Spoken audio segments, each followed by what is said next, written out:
Bien, chicos, continuamos hablando de la clase pasada, que recuerden que estábamos viendo un poco de conceptos. Recuerden que les dejé unas tareas, espero y las vayan realizando. Son un poco necesarias que vayan estipulando los ejercicios. Vamos a ver, la clase pasada, si no me equivoco, me quedé viendo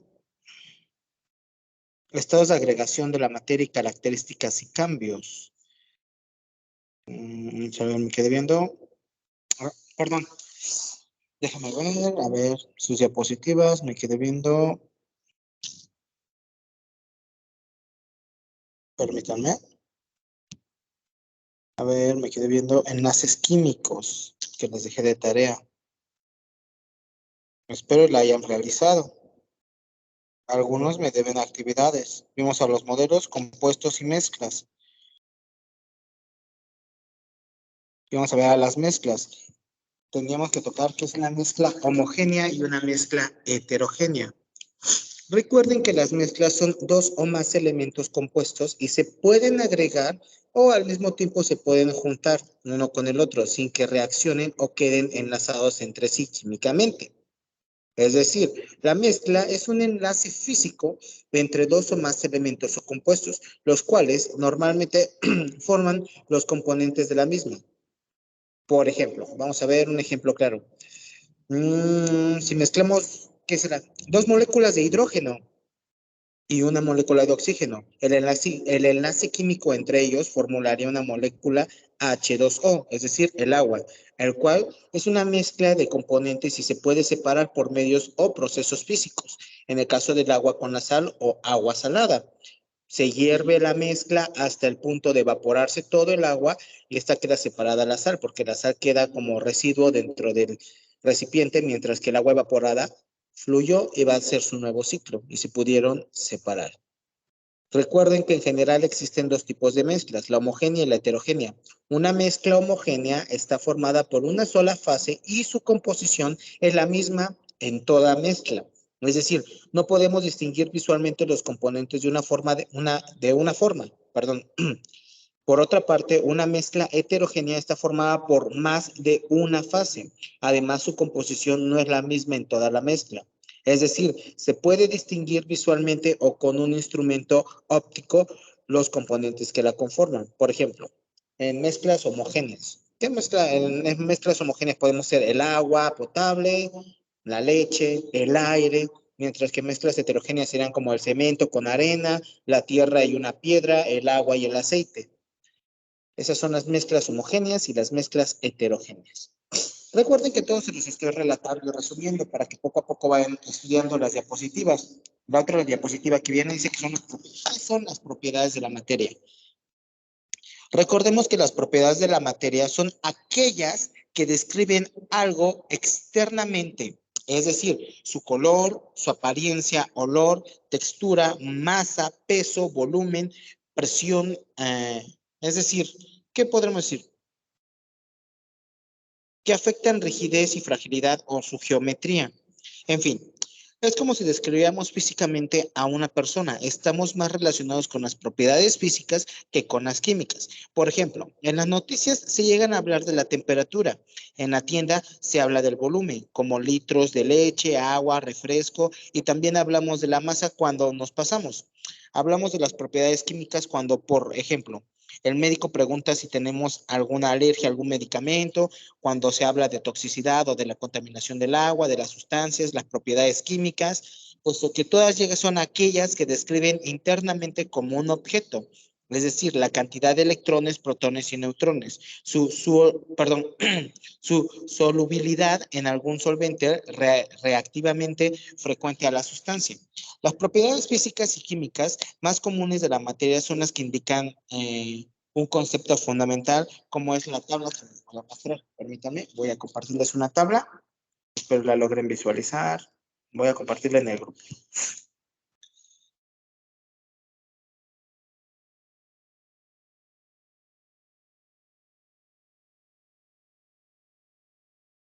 Listo, estoy compartiendo una tabla en las cuales vemos las propiedades de la materia, que son propiedades químicas y propiedades físicas. Por ejemplo, el calor de descomposición, su propiedad física es densidad, reactividad, expresión, concentración, expansión térmica, calor de fusión, compresibilidad, masa molar, es el volumen, polaridad, permeabilidad, oxidación, calor.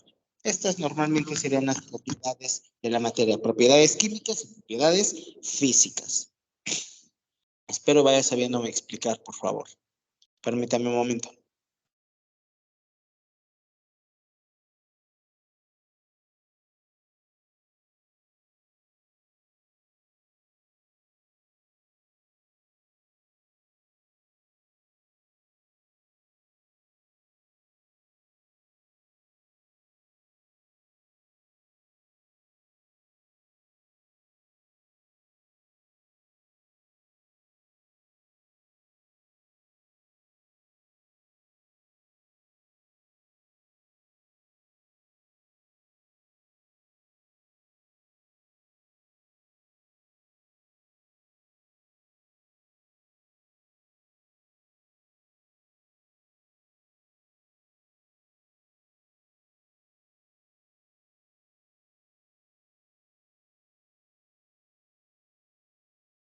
Ok, entonces, recuerden qué son las propiedades químicas y las propiedades físicas. Las físicas son aquellas que vemos externamente, mientras que las químicas son aquellas que vemos internamente.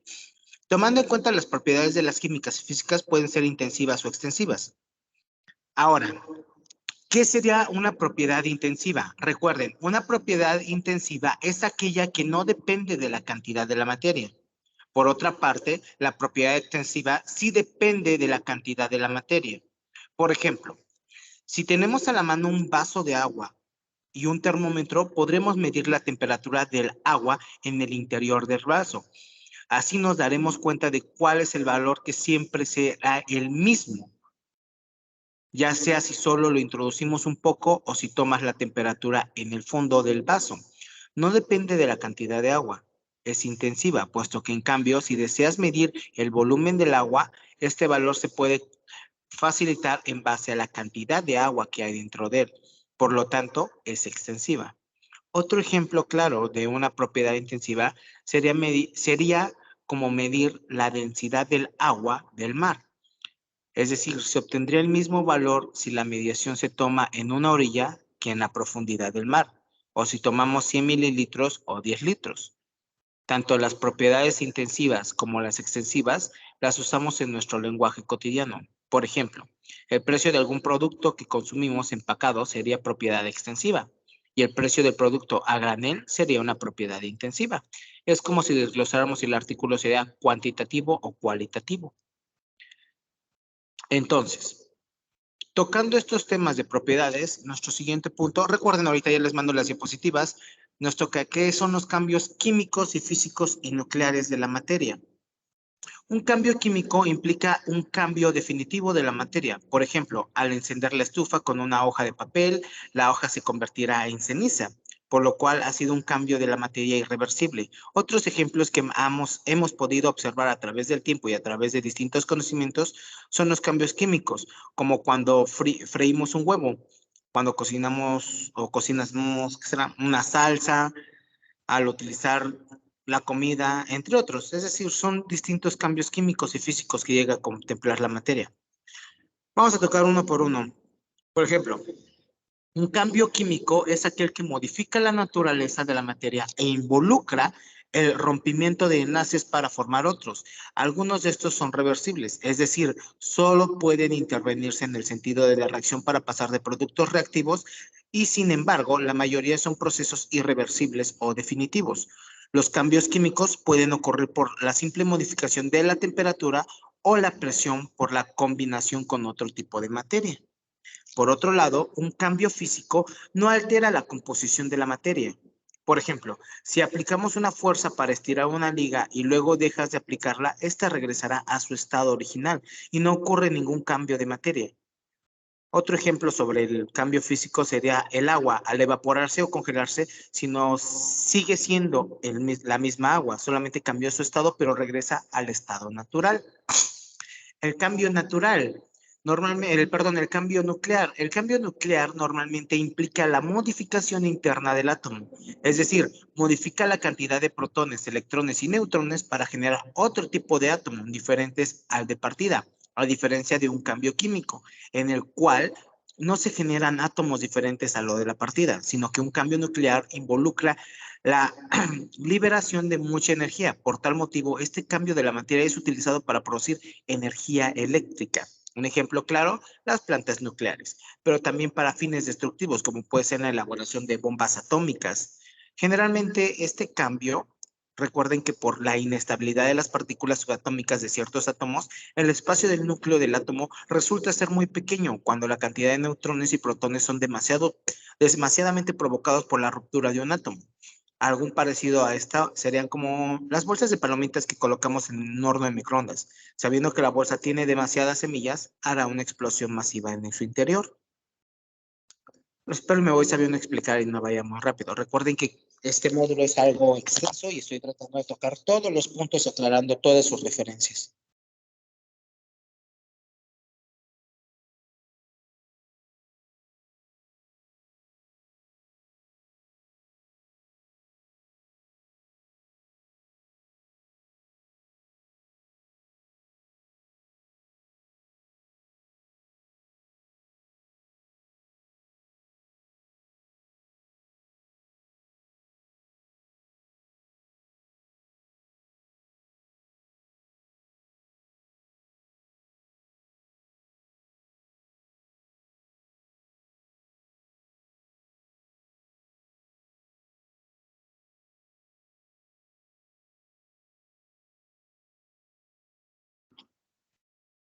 Ok, entonces, ahora vamos a ver los estados de agregación de la materia y características y cambios. Los estados de agregación son muy fáciles, ya que son aquellas formas físicas en las que podemos encontrar la materia en la naturaleza, que normalmente existen tres estados principales, los cuales son sólido, líquido y gaseoso. Vamos a tocar las características de los estados de agregación. Vamos a ver. El primero, que son sólidos. Normalmente los sólidos tienen forma y volumen fijo y no se pueden comprimir, perdón. Es decir, no se puede corromper y no, puesto que no van a fluir sus principales o ya sean máximas o mínimas. Por ejemplo, una moneda tiene una forma circular y un tamaño fijo y no se puede comprimir ni hacer fluir sin perder su forma. Los líquidos. Los líquidos normalmente se adaptan a la forma del recipiente que los contiene y su volumen es fijo. Tienen fluidez y son pocos comprensibles. Por ejemplo, en un vaso de agua, esta toma, perdón, esta toma la forma del vaso. Si cambiamos el agua de un recipiente a un recipiente cuadrado, el agua tendrá ahora la forma cuadrada. Pero en cambio, en ambos casos tendrá la misma cantidad de agua. Si vertemos un poco de agua en una superficie inclinada, resbalará, es decir, tendrá fluidez. Un vaso con agua no se puede comprimir sin romper el recipiente que lo contiene. Por otro lado, el otro estado de agregación, que sería los gaseosos. Recuerden que los gaseosos no tienen forma ni volumen fijos y ocupan todo el volumen del recipiente que los contiene. Son comprensibles y tienden a mezclarse con otros gases. Por ejemplo, el oxígeno que respiramos no tiene forma, ocupa todo el espacio y se dispersa por todas partes. Entonces, vamos a ver, van a realizar una actividad, no ahorita, se las voy a dejar de tarea. Permítanme, van a terminar ese cuadro que estoy compartiendo en este momento para que sepan cómo catalogarlo y cómo hacerlo. Permítanme.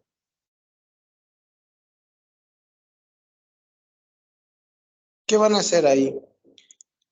Van a introducir los temas que ustedes quieran elegir. Por ejemplo, los estados de materia, cuáles son sólidos, cuáles son líquidos y cuáles son gaseosos. Por ejemplo, en sólido pondremos a una piedra. En líquido pondremos el aceite. Gaseoso pondremos, ¿qué será?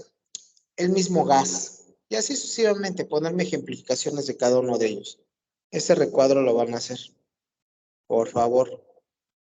Recuerden que los estados o el cambio sólido son aquellos que normalmente llegan a tener fusión, solidificación, ebullición, deposición y sublimación inversa.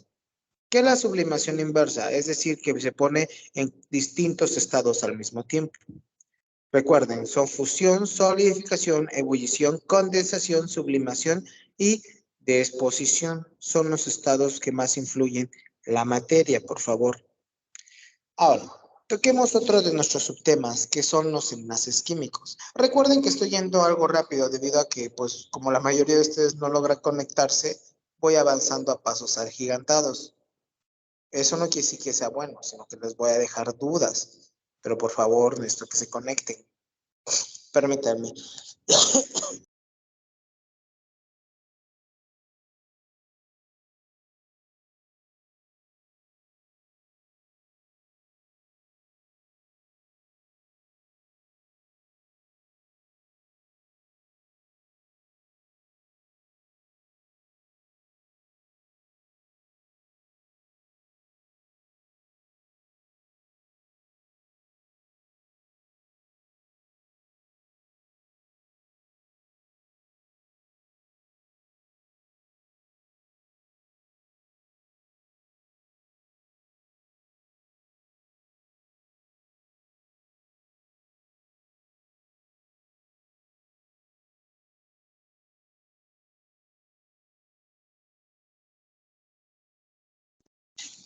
Disculpen, chicos, es que tengo un poco de tos.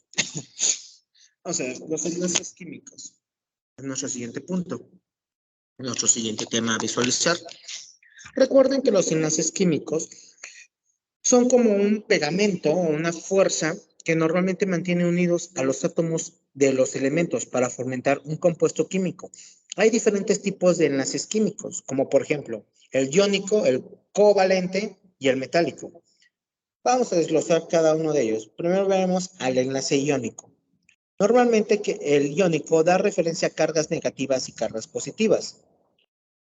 Es decir, el enlace iónico es la atracción electrostática entre dos átomos de cargas eléctricas opuestas y un ion positivo, el cual se le llama catión, y otro ion negativo, el cual se le llama anión.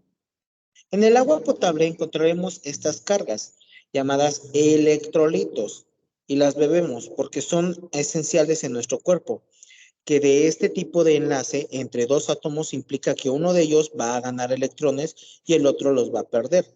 Los átomos que se unen por medio de un enlace iónico se llaman compuestos iónicos o sales, también así llamadas. Por otra parte, la pérdida o ganancia de los electrones no siempre implica que se trata de un enlace iónico. Tal es el caso de las sucesiones que se experimentan o que llegamos a presentar en un proceso químico llamado oxidación o reducción, puesto que en este se produce una oxidación siempre que una sustancia o especie cede electrones a otra. La especie que gana electrones se reduce y la que pierde se oxida. No olviden ese paso fundamental. Por ejemplo, ahora, ¿qué es el enlace covalente? Recuerden que el enlace covalente se define como la compartición de una o más partes de electrones entre dos átomos. En este tipo de enlace no hay pérdida o ganancia de electrones. Los átomos normalmente se enlazan compartiendo sus electrones como si se ven entre sí. Es decir, tenemos al núcleo, a la órbita y forma una cocción y una adyacente que normalmente llegamos a tener en la vida cotidiana. Por ejemplo, el metano, que es un gas natural que se utiliza como combustible. Para generar electricidad, está compuesto por 4 moléculas de hidrógeno, una de átomo y una de carbono. Y normalmente, si la formulamos, recuerden que aquí les dije que iban a estar su tabla periódica. El hidrógeno se representa como una H, mientras que el carbono se representa como una C. Al unirse y crear una combinación, una formulación, viene siendo CH, que la cantidad de electrones que tiene el carbono y el hidrógeno llegan a tener 6 y 1. Respectivamente, la configuración electrónica de cada átomo vendría siendo como C es igual a 1, un S al cuadrado menos 2S al cuadrado es igual a 2P sobre H. ¿Qué quiere decir? Que cada uno de los electrones compartidos se pone a indicar en la línea de reacción o en la línea de la tabla periódica una representación simbólica. Ahora, ¿qué es un enlace metálico? El enlace metálico se define como la deslocalización de los electrones de valencia cuando los átomos quedan unidos. En este enlace metálico, los electrones que se comparten no quedan fijos en un átomo, sino que se mueven libremente en el último nivel de energía. Este enlace químico se da entre átomos metálicos, es decir, un ejemplo claro, el litio, que es un metal, tiene 3 electrones. Su configuración electrónica es 3Li más 1s2 menos 2s1 y tiene un electrón de valencia indicado en color rojo. Cuando este átomo se une con el litio, su representación llega a ser inestable, puesto que la mayoría de veces los electrones no están fijos y se mueven libremente entre los átomos y este movimiento pertenece a los metales. Espero me vaya sabiendo explicar. Tomando en consideración todo eso, recuerden empezar a estudiar la tabla periódica, puesto que la tabla periódica tocaremos los números atómicos, la masa atómica, núcleo de la masa y familias de periodos. Eso se los voy a dejar de tarea, chicos. Estudien la tabla periódica y me van a desglosar también qué es un número atómico, masa atómica, un número de masa en familias y periodos. Eso se los voy a dejar de tarea. Recuerden que en las diapositivas que voy a compartir en un momento también vienen explicados algunas fases para que vayan entendiéndole. Van a tener de tarea eso, por favor. Vamos a tocar otro de nuestros temas. Otro de nuestros temas vendría siendo los metales, no metales y los semimetales. Recuerden que en la tabla periódica también se clasifican en metales, no metales y metaloides. ¿A qué se le llama metal, no metal y metaloide, chicos?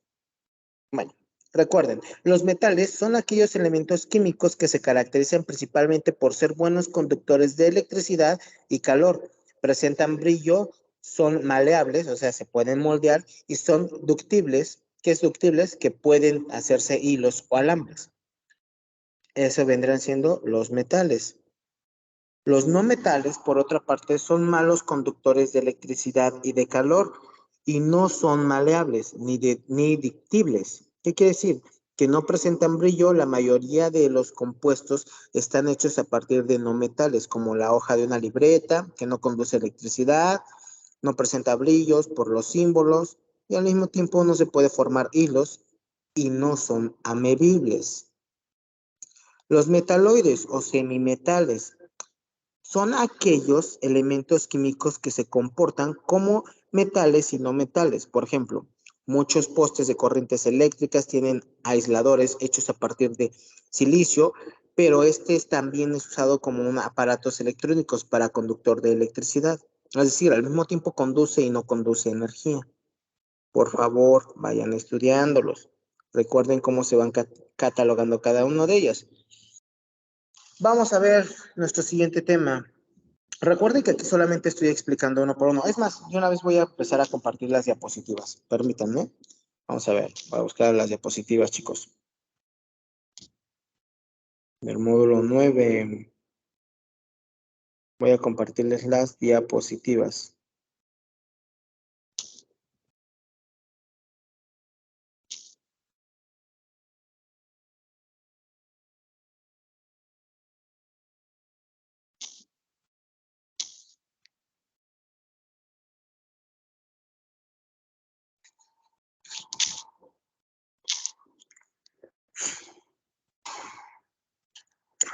No me permite compartirlas. Bueno, ahorita más tarde ya se las comparto para que mientras abran las diapositivas van escuchando lo que yo voy diciendo.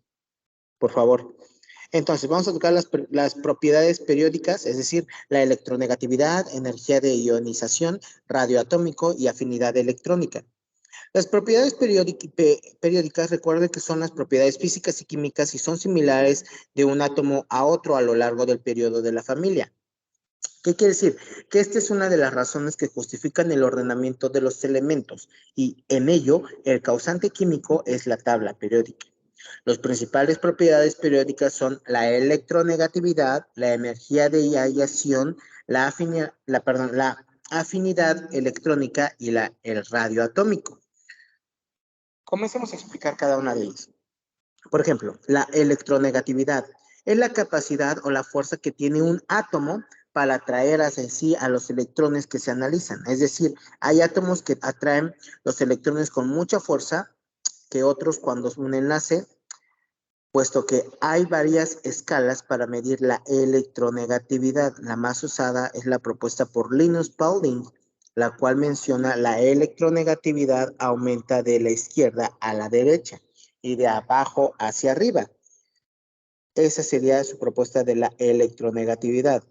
Por otra parte, la energía de ionización se define como la energía necesaria para quitarle uno o más electrones a un átomo en estado de agregación o estado gaseoso, puesto que los átomos pueden ceder a perder sus electrones cuando ganan la suficiente energía como para saltar o brincar más allá del séptimo nivel de energía. ¿Qué quiere decir? La energía de ionización sigue la tendencia de aumentar de abajo hacia arriba y de izquierda a derecha en la tabla periódica.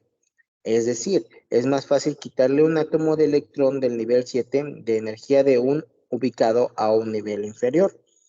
Por otra parte, la afinidad electrónica, que llega a definirse como la energía necesaria para que un átomo gane uno o más electrones cuando se encuentran en estado gaseoso. Lo anterior es porque dicho estado de agregación de la materia, los electrones se encuentran en mayor movimiento que en el estado sólido. No olviden esos conceptos. Por favor, vayan estudiando, no se les vaya a olvidar. Vamos a seguir avanzando. Permítanme.